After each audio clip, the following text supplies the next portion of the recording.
Jejak di Balik Kabut. Audiobook novel silat.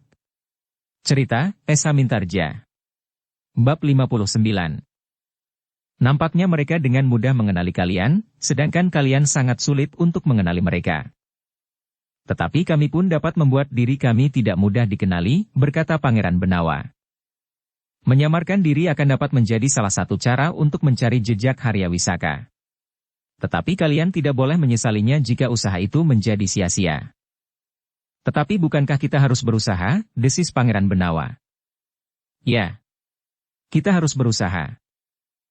Namun dalam pada itu, kiwas kita pun berkata. Kita tidak harus langsung menemukan Haryawisaka. Mungkin kita dapat menemukan istrinya lebih dahulu. Bukankah kalian pernah mengenal wajah Sekarsari? Ya, kiwas kita, sahut Raden Sutawijaya. Mungkin juga pembantu-pembantunya yang dapat kita kenali. Ki Tumenggung Suryanata, misalnya.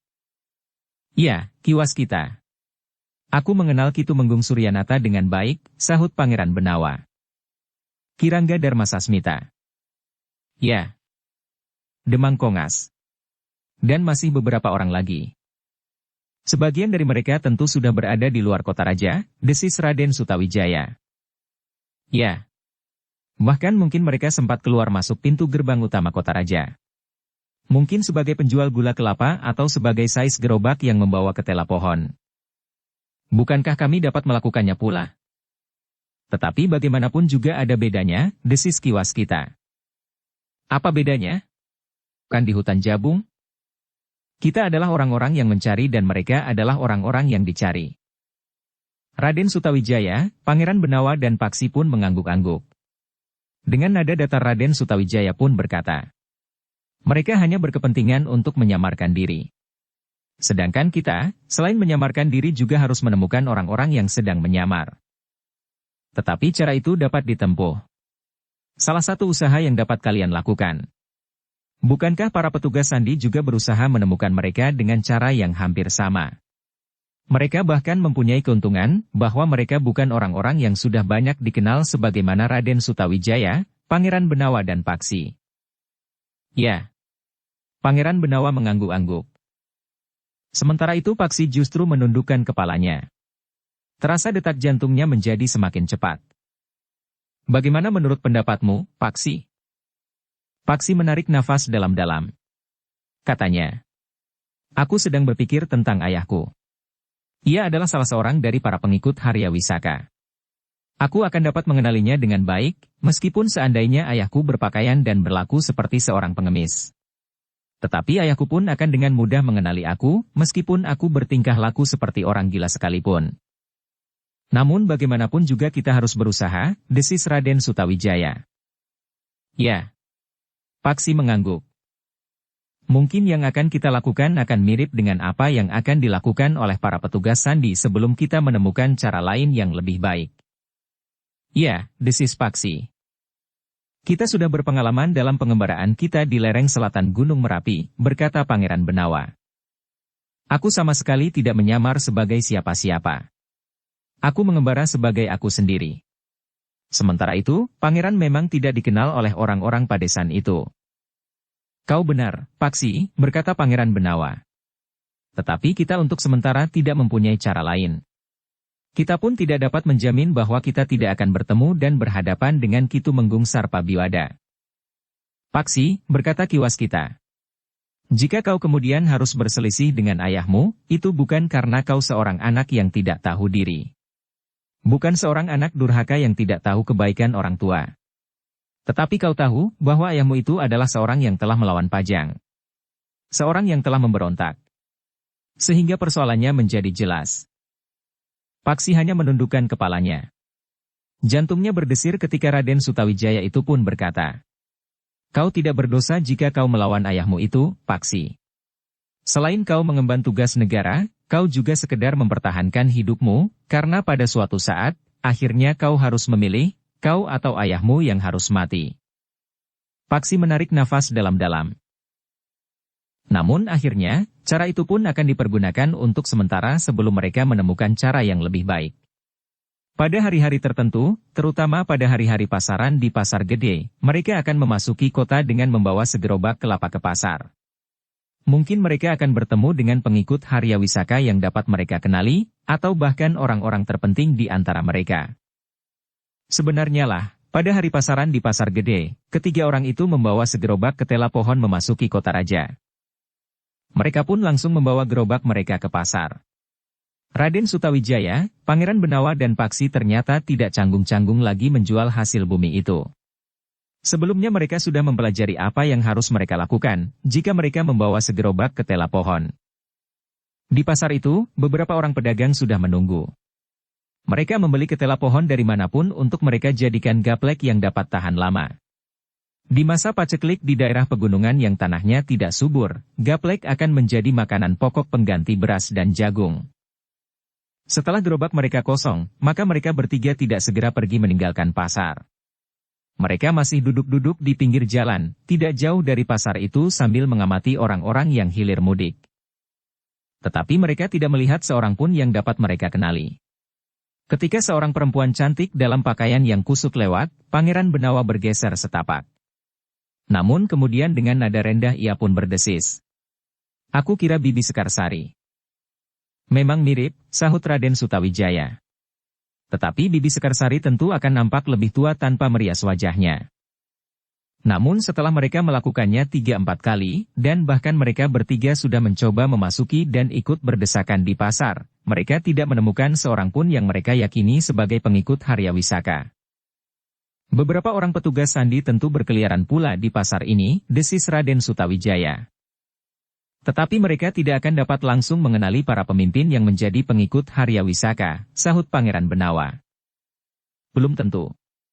Mungkin mereka sudah mengenal Ki Tumenggung Suryanata, atau Kirangga Dharma Sasmita atau Sarpa Biwada," sambung Paksi. Raden Sutawijaya dan Pangeran Benawa menarik nafas panjang. Tetapi mereka tidak menyahut. Dalam pada itu, Ki Panengah dan Ki Waskita selalu mengikuti usaha Raden Sutawijaya, Pangeran Benawa dan Paksi itu dengan saksama. Meskipun beberapa kali mereka tidak menemukan apa-apa, tetapi mereka tidak segera menjadi jemu. Bahkan mereka pun telah mengambil cara lain. Mereka membawa gerabah dengan kuda-kuda beban berkeliling lewat lorong-lorong kecil. Tetapi mereka tidak pernah bertemu atau melihat orang-orang yang mereka cari. Bahkan ketika mereka dengan sengaja membawa gerabah dengan kuda beban lewat di depan rumah Paksi, mereka tidak melihat seorang di dekat atau di sekitar regol halaman rumah itu. Meskipun mereka tetap menduga bahwa rumah itu masih selalu diawasi, tetapi mereka tidak menemukan orang yang pantas dicurigai mengawasi rumah itu. Namun dalam pada itu, ternyata Ki Waskita pun menjadi prihatin pula melihat Raden Sutawijaya, Pangeran Benawa dan Paksi bekerja dengan tabah dan tanpa mengenal lelah untuk menelusuri jejak Harya Wisaka atau orang-orang terdekatnya. Tetapi Ki Waskita sendiri seakan-akan berdiri di jalan simpang. Jika ia ikut langsung mencari jejak, akan dapat menimbulkan salah paham. "Yang paling mungkin aku pancing adalah Ki Tumenggung Sarpa Biwada, Ki Panengah," berkata Ki Waskita. "Tetapi apa kata orang yang mengetahui atau akhirnya mengetahui persoalannya?" Ki Panengah menarik nafas dalam-dalam. "Aku mengerti, Ki Waskita. Kita pun harus menjaga perasaan Paksi. Bagaimanapun juga Ki Tumenggung Sarpa Biwada itu adalah ayahnya." Sampai saat ini, Paksi seakan-akan masih bingung. Apa yang harus dilakukannya menghadapi sikap ayahnya, meskipun ia mempunyai dua alasan terpenting untuk melawan ayahnya. Ki Waskita mengangguk-angguk. Katanya, "Ya." Paksi sadar sepenuhnya bahwa ayahnya akan membunuhnya. Kemudian Paksi pun sadar bahwa ayahnya telah memberontak. Tetapi ternyata bagi Paksi kedua alasan itu masih belum cukup untuk melupakan hubungan keluarga di antara mereka, sehingga Paksi masih tetap ragu-ragu. Ki Panengah menarik nafas dalam-dalam. Ia menyadari kesulitan yang dihadapi oleh Ki Waskita jika ia akan langsung melibatkan diri dalam perburuan jejak Harya Wisaka melalui para pengikutnya. Namun Ki Panengah itu pun kemudian bertanya, "Bagaimana dengan adik laki-laki Paksi itu? Kita belum tahu anak itu akan dibawa kemana. Aku tidak yakin bahwa anak itu dibawa ke perguruan Ki Ajar Wisesa Tunggal. Meskipun Ki Tumenggung pernah ingin menyerahkan Paksi ke perguruan itu, tetapi bahkan sebaliknya Paksi telah mengalahkan orang yang bernama Semburuangi, namun adik laki-laki Paksi itu tidak akan dibawa ke sana. Jika anak itu dibawa ke sana, maka orang-orang yang memburunya akan dengan mudah melacaknya. Iya, jawab Ki Panengah. Tetapi apakah kita tidak mencobanya menghubungi Ki Ajar Wisesa Tunggal? Apakah Ki Ajar akan bersedia membantu kita? Ki Panengah menarik nafas dalam-dalam. Katanya, menemui Ki Ajar Wisesa Tunggal mungkin memang adalah usaha yang sia-sia. Tetapi kita dapat mencobanya.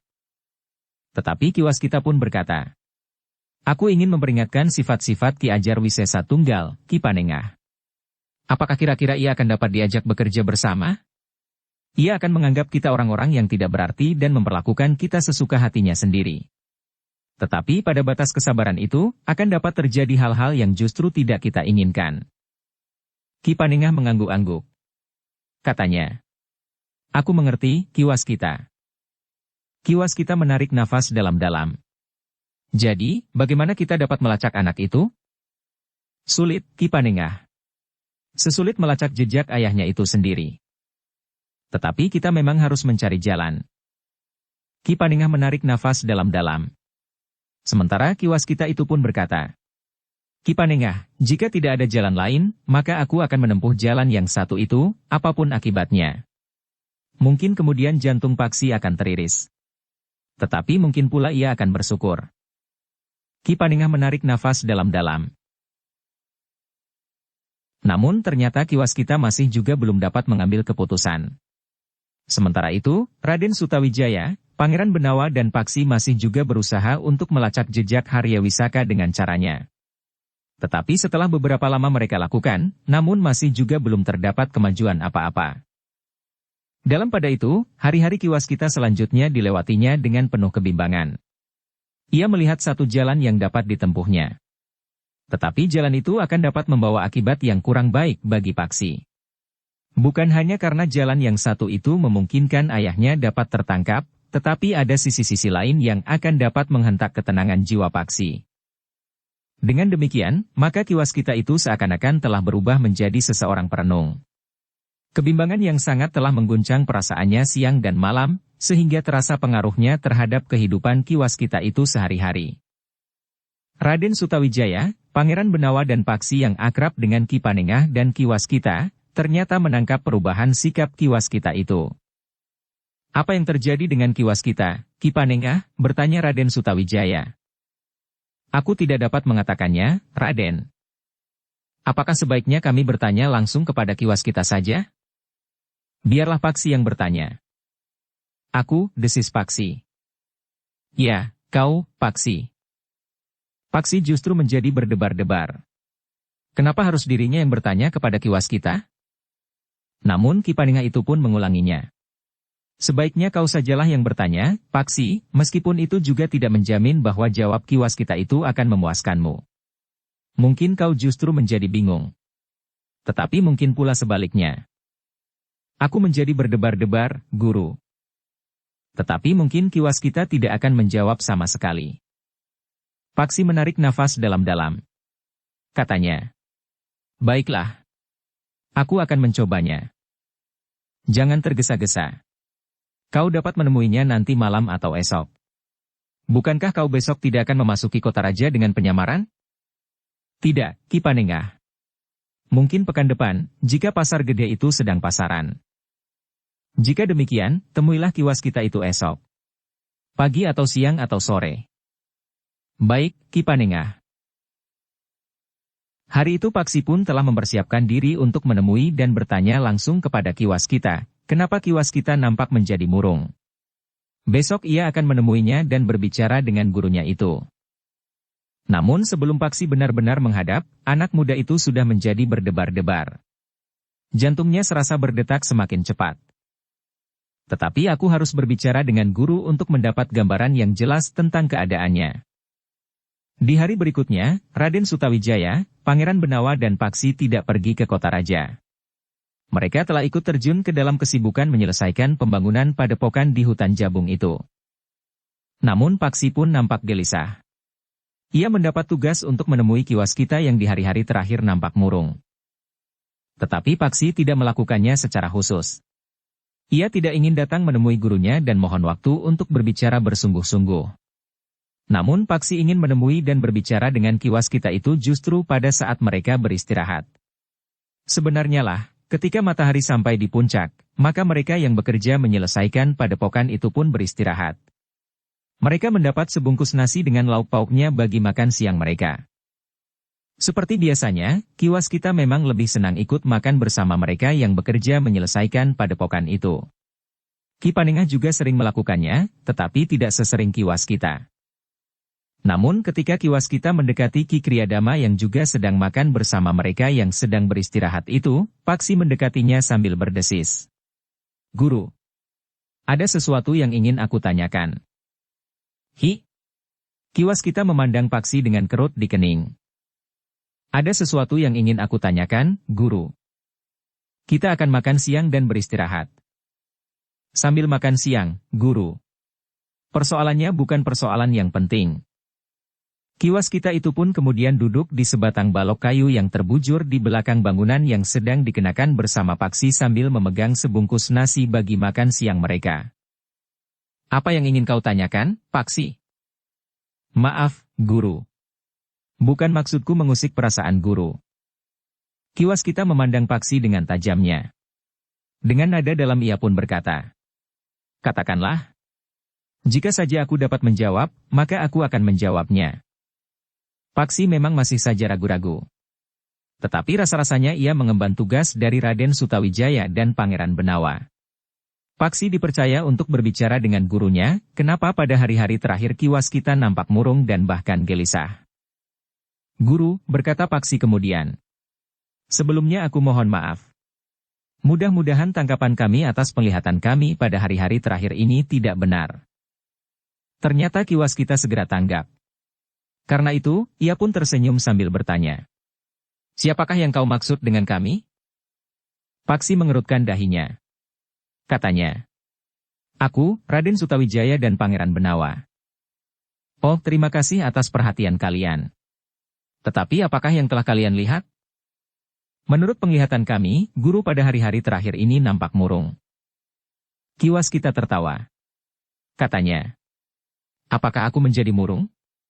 Atau bahkan seperti seorang gadis yang merajuk?" "Tidak. Tidak, Guru. Dalam pengamatan kami, nampaknya ada sesuatu yang Guru pikirkan. Justru masalah yang agaknya sangat rumit."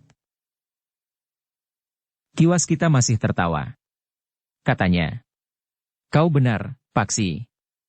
Ada sesuatu yang sedang aku pikirkan. Seperti juga yang kau pikirkan. Aku merasa gelisah seperti orang lain, bahwa Harya Wisaka masih juga belum dapat dilacak jejaknya.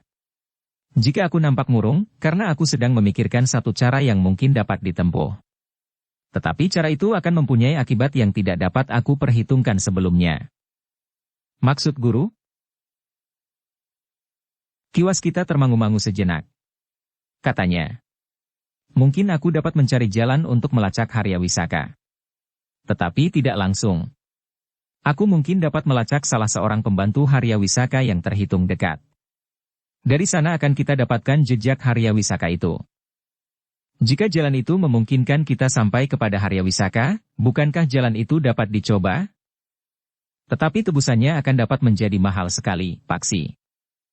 "Maksud, Guru?" Kiwaskita menarik nafas dalam-dalam. Dipandanginya wajah Paksi dengan tajamnya. Namun tiba-tiba saja Kiwaskita itu berkata, "Paksi, bukankah kita belum mulai makan? Makanlah sebelum waktu untuk beristirahat usai." "Aku tidak lapar, Guru." "Kau tentu lapar. Bukankah kita akan berbicara sambil makan? Sekarang makanlah." Paksi tidak menjawab. Tetapi ia pun kemudian membuka pula sebungkus nasi dan mulai makan bersama Kiwaskita dan Ki Kriyadama.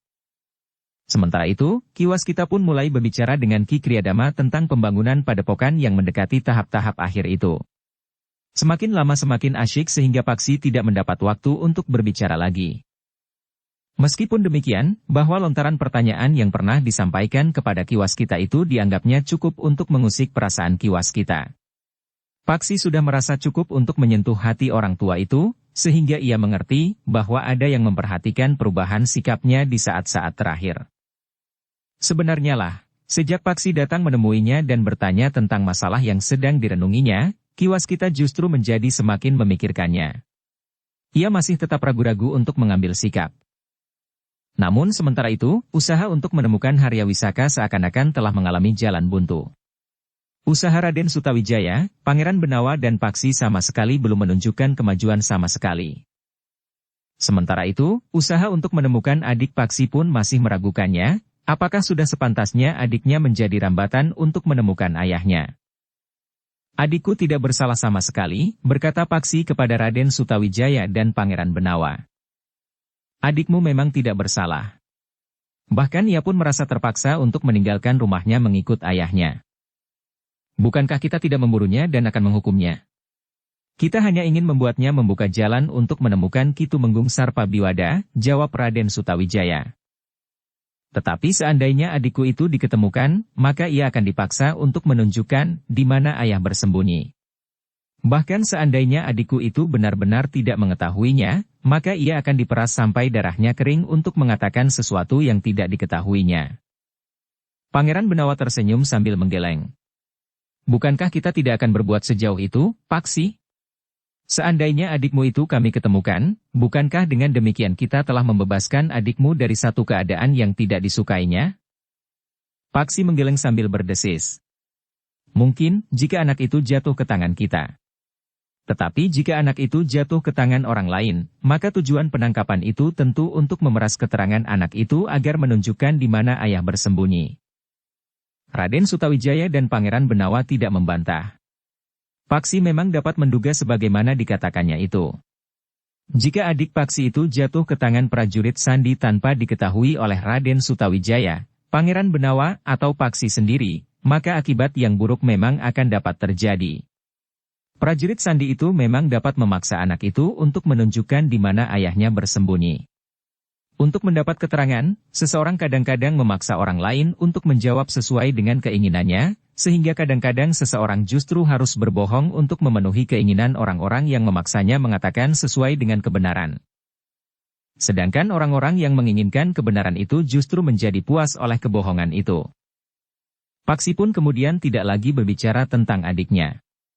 Karena setiap kali ia mendengar usaha untuk mencarinya sebagai salah satu pintu untuk sampai kepada ayahnya, terasa jantungnya menjadi berdebar-debar. Ketika hari pasaran di Pasar Gede itu tiba, maka seperti yang pernah dilakukan, maka Raden Sutawijaya, Pangeran Benawa dan Paksi pun telah berada di pasar. Tetapi hari itu, mereka merencanakan tidak saja membawa gerabah ke pasar, tetapi juga akan membawa gerabah yang diusung di atas punggung kuda beban itu berkeliling. Pada saat matahari menjadi semakin tinggi, maka Raden Sutawijaya, Pangeran Benawa dan Paksi pun telah memisahkan diri. Mereka menuntun kuda masing-masing dengan muatan gerabah berkeliling dari lorong ke lorong. Jalan di Kota Raja masih nampak ramai. Orang-orang yang pergi dan pulang dari pasar masih berlalu lalang. Sekali-sekali seorang berkuda melintas. Pada kesempatan lain, 3 orang prajurit yang meronda lewat menyusuri jalan. Paksi menuntun kudanya memasuki lorong yang lebih sempit. Ia menawarkan gerabahnya dari pintu ke pintu rumah. Namun tiba-tiba Paksi itu terkejut. Ia melihat 3 orang berjalan berlawanan arah. Nampaknya mereka juga baru pulang dari pasar lewat jalan lain. Seorang di antara mereka membawa 2 bakul yang dipikulnya. Agaknya isinya berbagai macam kebutuhan sehari-hari. Sedangkan 2 orang yang lain membawa bakul di atas kepala mereka. Mungkin berisi beras atau jagung. Yang menarik perhatian Paksi adalah seorang remaja yang berjalan beberapa langkah di belakang mereka. Seorang remaja dengan pakaian yang kumuh seperti pakaian yang dipakai oleh Paksi sendiri. Mengenakan caping bambu yang lebar sambil menjinjing sebuah kebah dari pandan yang kasar. Semakin dekat Paksi menjadi semakin berdebar-debar. Bahkan jantungnya serasa menjadi semakin cepat dan semakin keras berdegup. Sementara itu, remaja itu masih belum memperhatikannya. Mungkin remaja itu sudah melihatnya. Tetapi ia tentu mengira bahwa Paksi adalah seorang penjual gerabah yang membawa dagangannya di atas punggung seekor kuda beban yang dituntunnya menyusuri lorong-lorong. Akhirnya Paksi pun yakin bahwa remaja itu adalah adiknya. Adiknya yang dicarinya dan yang agaknya juga dicari oleh para petugas sandi. Paksi pun kemudian berhenti dan mengikat kudanya pada sebatang pohon di pinggir jalan sambil menunggu remaja itu lewat. Sementara remaja itu sama sekali tidak memperhatikannya dan tidak mengenalnya. Demikian remaja itu melangkah di sebelah Paksi, maka Paksi pun menangkap tangannya sambil berdesis. "Kau tidak mengenal aku?" Remaja itu terkejut. Dipandanginya Paksi dengan tajamnya. Remaja itu memang adik Paksi. "Kakang Paksi," desis remaja itu. "Iya, aku kakakmu." "Paksi." Remaja itu masih saja menatap Paksi. Namun tiba-tiba ia mendorong Paksi sambil berdesis. "Kau bukan kakakku." "Aku Paksi, kau kenal aku, kan?" "Aku tahu, kau kakang Paksi. Tetapi kau bukan kakakku." Paksi tidak sempat bertanya lebih jauh. 3 orang yang berjalan mendahului remaja itu pun berhenti. Mereka meletakkan pikulan serta bakul yang mereka bawa di atas kepala mereka. "Siapakah orang ini?" bertanya seorang di antara mereka. "Paksi." "Inikah anak muda yang bernama Paksi itu?" "Ya." Orang itu menggeram. Dengan suara yang berat ia pun berkata, "Nasibmu buruk, anak muda. Kau termasuk salah seorang yang harus disingkirkan." "Maksudmu?" "Ini tersisa. Kau harus dibunuh." Namun adik Paksi itu pun berkata, "Biarkan orang itu pergi." "Tidak mungkin. Ia sudah melihat dan dapat mengenalimu. Karena itu, maka ia harus dibunuh. Biarkan ia pergi." "Sayang.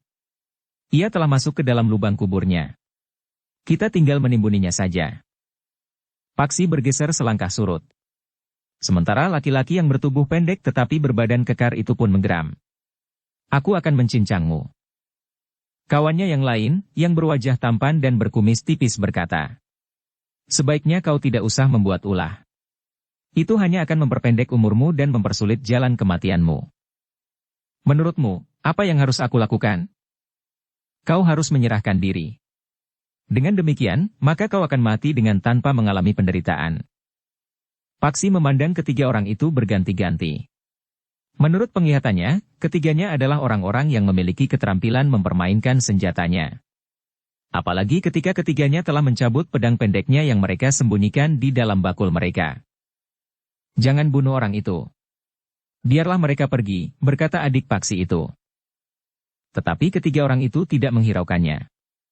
Mereka pun telah mulai memutar pedang pendek mereka. "Kita harus segera menghabisinya sebelum kehadiran kita di sini diketahui orang dan dilaporkannya kepada para prajurit." Paksi tidak dapat mengelak, ia pun segera melangkah surut dan menggapai tongkatnya yang disangkutkannya pada kuda bebannya. Demikian ia menarik tongkatnya itu, maka seorang di antara ketiga orang yang hendak membunuhnya itu sudah menyerangnya. Namun Paksi pun sudah siap. Dengan tangkasnya ia pun menangkis serangan itu. Bahkan dengan satu putaran, tongkatnya telah mematuk ke arah perut orang yang menyerangnya itu. Orang itu terkejut. Ia tidak mengira bahwa Paksi mampu bergerak demikian cepatnya. Dengan serta-merta ia pun segera meloncat ke samping. Namun tongkat Paksi pun telah menggeliat dan terayun mendatar. Orang itu tidak sempat menangkis ketika tongkat itu menyambar lengannya, orang itu terhuyung-huyung ke samping. Namun dengan cepat kawannya datang membantunya. Orang yang berwajah tampan dengan berkumis tipis itu telah meloncat sambil menebas langsung ke arah leher Paksi. Tetapi Paksi sempat merendah. Tongkatnya justru menyambar kaki orang itu, sehingga orang itu tidak mampu menyelamatkan keseimbangannya. Dengan kerasnya orang itu terbanting di tanah. Namun ketika Paksi siap mengayunkan tongkatnya untuk mengakhiri perlawanan orang berwajah tampan itu, yang lain pun telah menyerangnya pula. Karena itu, maka Paksi pun harus meloncat menghindari serangan itu. Sambil memutar tongkatnya, Paksi harus berloncatan mengelak dari serangan kedua orang lawannya bersama-sama. Dengan demikian maka pertempuran itu pun semakin lama menjadi semakin sengit. Ketiga orang yang tentu para pengikut Harya Wisaka dan Kitumenggung Sarpa Biwada itu bertempur dengan keras dan kasar. Mereka langsung meningkatkan ilmu mereka sampai ke puncak. Mereka ingin dengan cepat membunuh Paksi, karena jika kehadiran mereka diketahui orang dan dilaporkan kepada para prajurit, maka mereka akan mendapatkan kesulitan. Tetapi, ternyata tidak mudah membunuh Paksi. Anak muda itu mampu berloncatan seperti sikatan menyambar belalang. Tongkatnya berputaran, terayun mendatar dan kemudian mematuk dengan derasnya. Orang yang bertubuh pendek itu terdorong beberapa langkah surut. Perutnya menjadi sakit dan mual karena tongkat Paksi mengentaknya. Bahkan perutnya itu pun telah terluka dan berdarah. Sementara itu, orang yang berkumis tipis itu jatuh tersungkur ketika ayunan tongkat Paksi berhasil mengenai tengkuknya. Tetapi ketiga orang itu masih saja bertempur dengan garangnya. Berkali-kali mereka terlempar. Namun setiap kali mereka telah meloncat kembali ke arena. Pedang pendek mereka terayun-ayun mengerikan. Paksi harus meloncat surut untuk mengambil jarak ketika ujung pedang seorang di antara ketiga lawannya itu mengenai lengannya. Segores luka membuat kulitnya telah menganga. Ketiga orang lawannya tidak memberinya kesempatan. Ketika mereka melihat darah mengalir dari luka di lengan Paksi, maka mereka pun menjadi semakin bernafsu. Seperti seekor serigala yang mencium bau darah, mereka serentak memburunya. Paksi menggeletakkan giginya. Berbagai macam ilmu tersimpan di dalam dirinya. Karena itu, ketika ia terdesak, dan bahkan terluka, maka Paksi pun telah menghentakkan ilmunya dengan garangnya. Darah Paksi yang masih muda itu seakan-akan telah mendidih ketika ia merasa lukanya menjadi nyeri. Sementara serangan-serangan lawannya semakin lama justru menjadi semakin menekannya. Dengan demikian, pertempuran itu pun semakin lama menjadi semakin sengit. Seorang di antara ketiga orang lawan Paksi melenting ke atas dinding halaman di pinggir jalan. Ketika Paksi sedang menghindari serangan orang berkumis tipis itu, orang yang bertengger di atas dinding halaman itu pun meloncat dengan cepat sambil mengayunkan pedang pendeknya. Paksi berdesah tertahan. Punggungnya tergores luka melintang. Meskipun tidak begitu dalam, tetapi luka itu terasa pedih. Dengan cepatnya Paksi itu pun meloncat mengambil jarak. Sekali tubuhnya berputar di udara. Kemudian kedua kakinya dengan lunak menyentuh tanah. Tetapi Paksi terpaksa meloncat sekali lagi, berputar di udara dan berdiri tegak di tanah, siap untuk melawan ketiga orang lawannya yang memburunya. Pertempuran pun menyala semakin sengit. Serangan-serangan ketiga orang yang akan membunuh Paksi itu menjadi semakin keras dan kasar. Namun tiba-tiba saja seorang di antara mereka berteriak nyaring. Orang yang bertubuh pendek itu jatuh tertelungkup di tanah. Kedua tangannya memegangi perutnya yang tertembus ujung tongkat Paksi. Orang itu masih menggeliat. Tetapi kemudian ia pun terdiam. Namun pada saat tongkat Paksi menikam perut orang itu, ujung pedang pendek orang yang berkumis tipis itu sempat melukai pundak Paksi. Namun Paksi yang kesakitan itu justru menjadi semakin garang. Seperti seekor banteng yang terluka, Paksi menyerang kedua orang lawannya yang tersisa dengan puncak ilmunya. Kedua lawannya pun segera terdesak. Seorang yang berkumis tipis itu masih sempat berteriak. Lari. Larilah. Kau tidak boleh jatuh ke tangan Paksi. Kau akan menjadi tawanan. Tubuhmu akan dicincang untuk mendapatkan pengakuan. Adik Paksi mendengar teriakan itu. Tetapi rasa-rasanya kakinya menjadi beku. Karena itu, maka anak itu tidak segera meninggalkan tempatnya. Lawan Paksi yang seorang lagi pun berteriak pula. Cepat tinggalkan tempat ini. Jangan bodoh, jika kau tidak mau tersiksa di tangan prajurit Pajang. Paksi yang muda itu tidak lagi mengekang diri. Tongkatnya berputaran semakin cepat. Seorang lawannya yang meloncat sambil menjulurkan pedangnya, justru mengaduh ketika tongkat Paksi menghantam kepalanya. Orang itu terhuyung-huyung surut. Paksi yang mencoba memburunya tertahan. Orang yang berkumis tipis itu meloncat sambil mengayunkan pedangnya menebas ke arah leher. Tetapi Paksi sempat merendahkan dirinya. Demikian pedang itu terayun di atas kepalanya, maka Paksi itu pun mengayunkan tongkatnya menyapu kaki orang berkumis tipis itu. Demikian kerasnya sehingga orang itu berteriak kesakitan. Tulang kakinya serasa telah patah, sehingga orang itu tidak lagi mampu berdiri. Tubuhnya terpelanting jatuh di atas lorong yang sepi itu. Pada saat itu, kawannya yang seorang lagi mencoba untuk mencegah serangan Paksi yang lebih menentukan. Dengan menjulurkan pedang pendeknya ia berusaha menikam punggung Paksi. Tetapi Paksi yang mengetahui serangan itu dengan cepat mengelak ke samping. Bahkan kemudian tongkatnya sempat memukul pergelangan tangan orang itu sehingga pedangnya terpelanting dari tangannya. Orang itu tidak sempat memungut pedangnya. Darah muda Paksi yang menggelegak di jantungnya itu telah memanaskan seluruh tubuhnya, sehingga anak muda itu tidak lagi menahan dirinya. Dengan garangnya Paksi mengayunkan tongkatnya, menghantam tengkuk orang yang telah kehilangan senjatanya itu, sehingga ia pun jatuh tertelungkup. Namun pada saat yang bersamaan orang berkumis tipis yang tidak lagi dapat berdiri tegak itu merayap mendekatinya.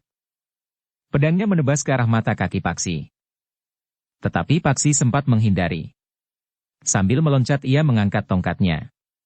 Namun demikian ia berpijak di tanah, maka ujung tongkatnya itu pun telah menikam dada orang berkumis tipis itu. Orang itu tidak sempat mengaduh. 3 orang lawan Paksi telah terkapar di tanah. Mati. Paksi termangu-mangu sejenak. Beberapa goresan luka mengoyak tubuhnya. Lengannya, punggungnya, pundaknya, pahanya dan beberapa goresan lagi. Dalam pada itu, ketika Paksi yakin bahwa ketiga orang lawannya tidak lagi mampu memberikan perlawanan, maka ia pun melangkah menjauhinya. Perhatiannya pun kemudian tertuju kepada adiknya yang berdiri ketakutan melekat dinding halaman sebelah. Namun tiba-tiba anak itu pun berteriak.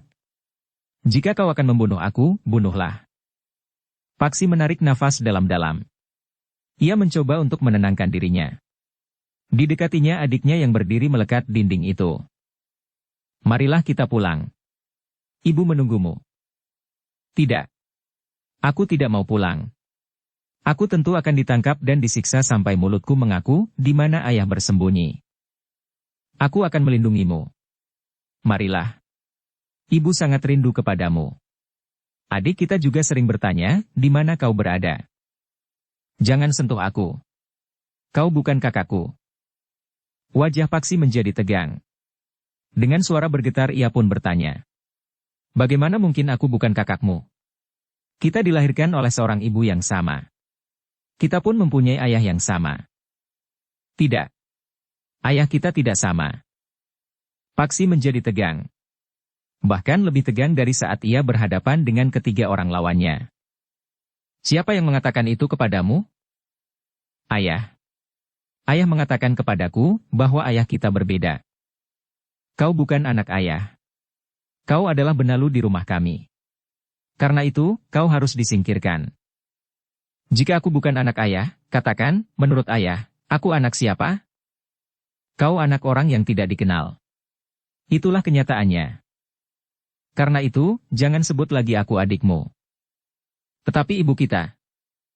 Aku mencintai ibu. Tetapi aku tidak dapat menemui ibu sekarang." Wajah Paksi menjadi merah. Luka di tubuhnya tidak terasa lagi. Luka di hatinya itulah yang terasa pedih dan nyeri, sehingga tubuh Paksi pun bergetar. "Bawa aku kepada ayah. Aku ingin ayah menjelaskannya." "Tidak. Aku bukan pengkhianat. Karena itu, jika kau ingin membunuhku, bunuhlah." Rasa-rasanya seluruh isi dada Paksi berguncang. Ia tidak dapat mendengar keterangan adiknya itu. Dengan wajah yang tegang, Paksi melangkah mendekati adiknya dan berjongkok di hadapannya. "Menurutmu, siapa aku ini, hi? Kau orang asing di rumah kami. Setidak-tidaknya ayahmu lah yang asing bagi kami. Kau telah menghina ibu. Bukankah dengan demikian berarti ibu telah ternoda ketika menikah dengan ayah?" "Ya." "Diam. Diam kau kecoa kecil. Ayah itulah yang telah gila. Ia telah memfitnah ibu. Memfitnah aku. Ayah ingin memisahkan kita, karena ayah sekarang menjadi seorang pemberontak, sedangkan aku tidak. Kau pun seharusnya tidak." "Tidak ada hubungannya dengan gerakan Harya Wisaka," jawab adiknya. "Aku sudah tidak lagi kanak-kanak. Aku sudah dapat memisahkan persoalan demi persoalan. Kau bukan kakakku. Tetapi kau dapat mempergunakan keikutsertaan ayah dalam gerakan Harya Wisaka sebagai alasan untuk membunuhku, agar kau kelak dapat memiliki warisan ayah sepenuhnya meskipun itu bukan hakmu. Diam. Diam kau. Kau takut melihat wajahmu sendiri." Tangan Paksi tiba-tiba saja telah terjulur menampar mulut adiknya. Adiknya terkejut. Paksi yang masih terguncang-guncang jantungnya itu, tidak dapat mengendalikan tenaganya dengan baik. Karena itu, maka sentuhan tangannya di mulut adiknya itu terasa sakit sekali. Bahkan ketika tangan adiknya itu meraba mulutnya, maka terasa cairan hangat meleleh dari sela-sela bibirnya. Darah. Sejenak Paksi tertegun. Ia melihat adiknya menyeringai menahan sakit. Bahkan dari mulut adiknya itu mengalir darah yang merah. Dari matanya yang mengaca terbayang gejolak jantungnya yang berdegup semakin cepat dan semakin keras. Namun tiba-tiba terdengar suara Paksi merendah. "Maafkan aku.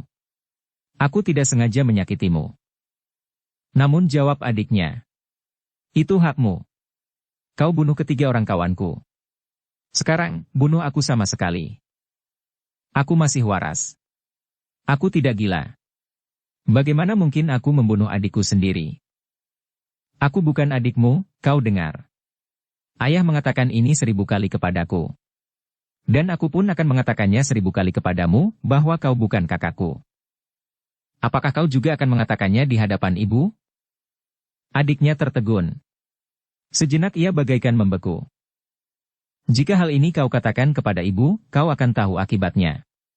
Selama ini kita menganggap ibu adalah seorang perempuan yang baik, seorang ibu yang bersih, seperti air yang bening keluar dari mata airnya. Selama ini kita minum air yang bening itu dengan ucapan syukur. Namun tiba-tiba kau telah membantingnya ke dalam tempat sampah yang paling kotor. Kau sebut ibu kita itu sebagai perempuan yang paling hina." Adik Paksi itu masih tercenung. Bahkan ia pun kemudian menangis terisak. "Marilah kita pulang." Menjadi juling karenanya. Namun jawabnya masih tetap meskipun diucapkan dengan nada rendah. "Aku tidak mau pulang. Aku tidak dapat berkhianat kepada ayah." "Baiklah," berkata Paksi. "Aku akan segera menemui ibu. Aku akan bertanya, apakah yang dikatakan ayah itu benar. Jika apa yang dikatakan ayah dan ibu tidak sama, maka aku lebih percaya kepada ibu.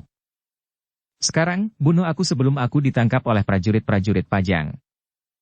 Jika kau berkeras tidak mau pulang, pergilah. Kembalilah kepada ayah. Sampaikan baktiku kepadanya. Ayah tidak akan mau menerimanya. Itu persoalan ayah. Bukan persoalanku." Adik Paksi itu terdiam.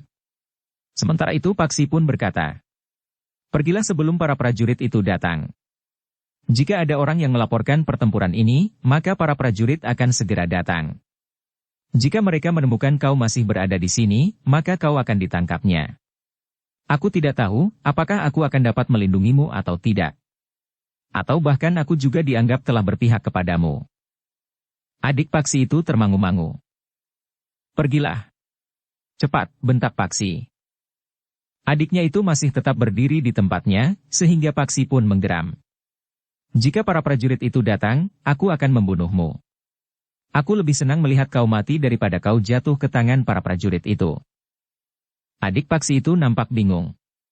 Namun Paksi pun kemudian menarik tangannya dan mendorongnya. "Pergi, pergi. Katakan kepada ayahmu, bahwa aku mencarinya. Ayahku atau bukan, tetapi ia adalah musuhku, musuh Pajang. Ia harus ditangkap dan terserah kepada Kanjeng Sultan, apakah ia akan diampuni atau akan digantung di alun-alun." Adik Paksi itu mulai beranjak. Sementara Paksi itu berkata lantang, "Pergilah kepada ayahmu. Katakan, ia harus mempertanggungjawabkan ucapannya. Ia telah menghina ibuku, seorang perempuan yang sangat aku hormati." Adik Paksi itu memandang Paksi seperti memandang sesosok hantu. Ketakutan yang ditekannya di dalam dadanya ia telah terungkit. Bukan karena ia termasuk buruan sebagaimana ayahnya. Tetapi ia merasa telah membuat Paksi marah karena kebeningan hati ibunya tersentuh. Karena itu, maka adik Paksi itu pun kemudian telah bergeser semakin menjauhi Paksi. Akhirnya anak itu pun berlari menghilang di tikungan. Paksi berdiri termangu-mangu. Masih ada darah yang meleleh dari lukanya, meskipun tidak lagi terlalu deras. Namun pedihnya tidak sepedih luka di hatinya. Seakan-akan di luar sadarnya, Paksi melangkah meninggalkan tempat itu. Ia tidak lagi menghiraukan kuda bebannya. Dengan bertumpu pada tongkatnya, Paksi melangkah semakin lama semakin jauh. Ia juga berbelok di tikungan. Tetapi ia tidak berjalan searah dengan adiknya. Tetapi ternyata Paksi tidak langsung menemui Raden Sutawijaya dan Pangeran Benawa seperti yang mereka sepakati.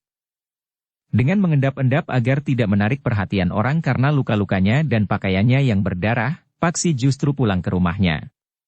Ia tidak peduli, apakah rumahnya itu diawasi atau tidak, ia tidak lagi dapat berpikir terang. Nalarnya menjadi kabur mendengar pengakuan adiknya, bahwa Paksi bukan kakaknya. Bahwa Kitumenggung Sarpa Biwada bukan ayahnya. Dalam pada itu, sebenarnya lah bahwa beberapa orang mengetahui bahwa telah terjadi pertempuran di sebuah lorong yang sepi. Orang yang tinggal di sebelah menyebelah lorong itu mendengar pertempuran itu. Mereka mendengar teriakan-teriakan dan bentakan-bentakan. Mereka mendengar desah dan keluh kesakitan. Mereka mendengar senjata beradu dan hentakan-hentakan kaki. Tetapi justru karena itu, tidak seorang pun yang berani keluar dari regol halaman rumahnya. Dengan demikian, maka mereka tidak tahu siapakah yang telah bertempur itu. Baru kemudian, ketika seorang yang lewat di lorong itu melihat dari kejauhan apa yang terjadi, maka ia pun segera berlari berbalik menyusuri lorong itu. Orang itu berlari ke jalan yang lebih besar untuk menghadang para prajurit yang meronda, tetapi karena tidak ada prajurit yang segera lewat, maka ia pun telah berlari ke sebuah barak prajurit. Tetapi barak itu cukup jauh. Ketika dengan nafas yang hampir putus orang itu melaporkan apa yang dilihatnya, maka penjaga yang bertugas di regol tidak segera tanggap. Kata-katanya yang dihembuskan di sela-sela nafasnya yang memburu itu memang tidak begitu jelas. Karena itu, maka oleh penjaga barak, orang itu pun dibawa menghadap seorang lurah prajurit. Lurah prajurit itu berusaha menenangkannya. Kemudian dengan sabar ia mendengarkan laporan orang itu. Jadi telah terjadi perkelahian? Iya, Ki Lurah. Perkelahian yang terjadi antara orang-orang di sebelah menyebelah lorong itu atau perkelahian antara siapa? Nampaknya perkelahian antara orang-orang yang garang. Mereka bersenjata. Lurah prajurit itu pun mengangguk-angguk. Katanya, tunjukkan. Kami akan pergi ke sana. Bersama 5 orang prajurit, lurah itu pun telah pergi ke tempat perkelahian itu terjadi. Orang yang melihat perkelahian itu diminta untuk bersedia menunjukkan tempat kejadiannya, namun ketika mereka sampai di sana, yang ditemuinya adalah kerumunan banyak orang. 3 sosok mayat terbaring. Beberapa bakul dan seekor kuda beban. Tidak seorang pun dapat memberikan keterangan. Orang-orang yang berkerumun itu tidak melihat apa yang telah terjadi, karena mereka tidak berani keluar dari halaman rumahnya. Baru kemudian, setelah pertempuran itu selesai, seorang demi seorang keluar dari halaman rumahnya mendekati sosok tubuh yang terbaring diam itu. Lurah prajurit itu tidak mendapatkan bahan apapun untuk mengusut, apakah yang sebenarnya sudah terjadi. Tetapi lurah prajurit itu menduga bahwa yang terjadi bukanlah perkelahian antara orang-orang kebanyakan yang berselisih tentang persoalan mereka sehari-hari. Lurah prajurit itu dapat menduga bahwa bakul, pikulan, kuda beban yang membawa gerabah itu adalah bagian dari penyamaran. Tetapi pihak-pihak yang berkelahi itu tidak segera dapat diketahuinya. Dengan seksama lurah prajurit dan para prajuritnya memeriksa tempat kejadian serta 3 sosok mayat itu. Mereka tidak menemukan ciri apapun. Pedang pendek itu juga tidak dapat dipergunakan untuk menelusuri siapakah mereka bertiga itu. Siapa pula lawan mereka? Kita akan membuat laporan secepatnya, berkata lurah prajurit itu. Setelah selesai dengan pemeriksaannya, serta menyimpan ketiga buah pedang pendek serta membawa kuda beban beserta gerabah yang ada di punggungnya, maka lurah prajurit dan para prajuritnya itu pun kembali ke barak mereka. Sama lurah prajurit dan para prajuritnya memeriksa tempat kejadian serta 3 sosok mayat itu. Mereka tidak menemukan ciri apapun. Pedang pendek itu juga tidak dapat dipergunakan untuk menelusuri siapakah mereka bertiga itu. Siapa pula lawan mereka? Dengan cepat mereka telah membuat laporan tentang perkelahian yang mencurigakan itu. Dalam pada itu, Raden Sutawijaya dan Pangeran Benawa telah berada di tempat mereka bersepakat untuk berkumpul. Tetapi mereka harus menunggu terlalu lama. Jauh lebih lama dari waktu yang seharusnya. Apa yang terjadi dengan Paksi? Bertanya Raden Sutawijaya dengan nada kecemasan. Kita harus mencarinya. Ia sudah terlalu lama melampaui batas waktu yang sudah ditentukan. Keduanya ternyata sepakat untuk mencari Paksi. Keduanya pun kemudian berjalan menyusuri lorong yang mereka perhitungkan telah dilalui oleh Paksi, karena mereka telah membagi lingkungan yang menjadi medan pengamatan masing-masing. Ketika mereka sampai di tempat Paksi bertempur melawan 3 orang pengikut Harya Wisaka, mereka masih melihat beberapa orang yang sedang menimbuni lorong dengan tanah yang diambilnya dari pinggir lorong itu. Raden Sutawijaya dan Pangeran Benawa semula ragu-ragu untuk menyibak orang-orang yang sedang sibuk itu. Namun orang-orang itu sendiri yang menyibak untuk memberi jalan kepada kedua orang yang akan lewat. Namun keduanya tertegun. Mereka melihat bahwa orang-orang itu sedang sibuk menimbuni bercak-bercak darah yang menggenang di jalan itu. Darah, desis Raden Sutawijaya di luar sadarnya. Ya, tiba-tiba saja seorang di antara mereka yang menimbuni darah itu dengan tanah, menyahut. Apa yang telah terjadi? Bertanya Raden Sutawijaya. Perkelahian. Yang terlibat antara lain adalah seorang penjual gerabah. Kuda bebannya diketemukan terikat di sini. 3 sosok mayat terbaring di sekitar tempat ini. Seorang penjual gerabah? Kenapa ia berkelahi? Tidak ada yang tahu. Apakah penjual gerabah itu hidup atau mati? Tidak ada yang tahu. Kami tidak tahu, apakah di antara ketiga sosok mayat itu terdapat penjual gerabah itu. Kami hanya menemukan 3 sosok mayat dan seekor kuda beban yang membawa gerabah. Di mana kuda beban itu sekarang? Beberapa orang prajurit telah datang. Prajurit itulah yang meneliti apa yang terjadi. Kuda itu pun mereka bawa pula. Jantung Raden Sutawijaya dan Pangeran Benawa menjadi berdebar-debar. Tetapi mereka berusaha untuk menyembunyikan perasaan mereka. Sejenak kemudian, maka keduanya pun minta diri kepada orang-orang yang berkerumun itu untuk meneruskan perjalanan. Namun demikian mereka lewat, maka Pangeran Benawa pun berkata, Paksi benar-benar dalam kesulitan. Mudah-mudahan di antara ketiga sosok mayat itu tidak terdapat Paksi. Kita tidak melihat tongkatnya. Jika di antara mereka terdapat Paksi, mungkin tongkatnya telah dibawa oleh para prajurit pula. Kita tidak tahu, prajurit yang manakah yang membawa Paksi. Barak prajurit yang manakah yang terdekat dengan tempat ini? Keduanya terdiam untuk beberapa saat. Mereka berjalan sambil mengingat-ingat. Yang datang ke tempat itu tentu prajurit dari barak terdekat. Jika ada prajurit yang meronda, tentu prajurit dari barak itu pula. Keduanya pun kemudian mempercepat langkah mereka. Namun Raden Sutawijaya dengan ragu-ragu berkata, apakah mereka dapat menerima kita? Pangeran Benawa termangu-mangu. Namun ia pun kemudian berdesis. Ya, kita dapat diusir dari barak itu atau mungkin pula kita akan ditangkap. Raden Sutawijaya mengangguk-angguk. Sambil menunduk ia pun bergumam. Kenapa kita tidak bertanya apakah di antara sosok mayat itu terdapat seorang anak muda? Bukankah pertanyaan itu mencurigakan? Ya, memang mencurigakan. Keduanya pun terdiam lagi. Baru beberapa saat kemudian, Raden Sutawijaya pun berkata lagi. Pulang ke rumah ayah. Kita akan menanyakan melalui jalur keprajuritan, siapakah yang menangani pertempuran itu dan siapa pula yang telah membawa kuda beban Paksi yang ditinggalkan itu. Pangeran Benawa mengangguk. Dengan tergesa-gesa keduanya pun kemudian langsung pergi ke rumah Ki Gede Pemanahan. Penjaga yang bertugas di halaman menghentikan mereka. Tetapi ketika mereka melihat kedua orang yang datang itu lebih jelas, maka mereka justru menyembah. Silahkan, Raden. Silahkan, Pangeran. Ayah ada di rumah? Bertanya Raden Sutawijaya. Ada, Raden.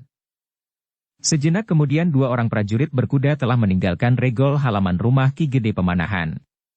Ki Gede telah memerintahkan mereka untuk mendatangi barak prajurit yang terdekat dengan tempat kejadian.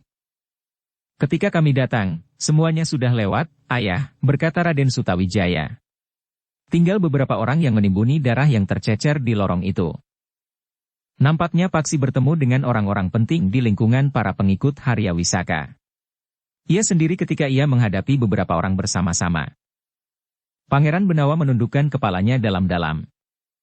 Katanya, jika terjadi sesuatu atas anak itu, kamilah yang bersalah.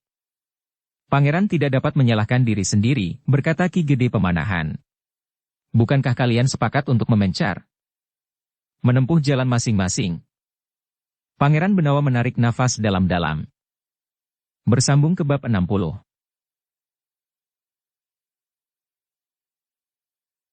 Dukung kami dengan subscribe, follow, like, komen dan share. Terima kasih.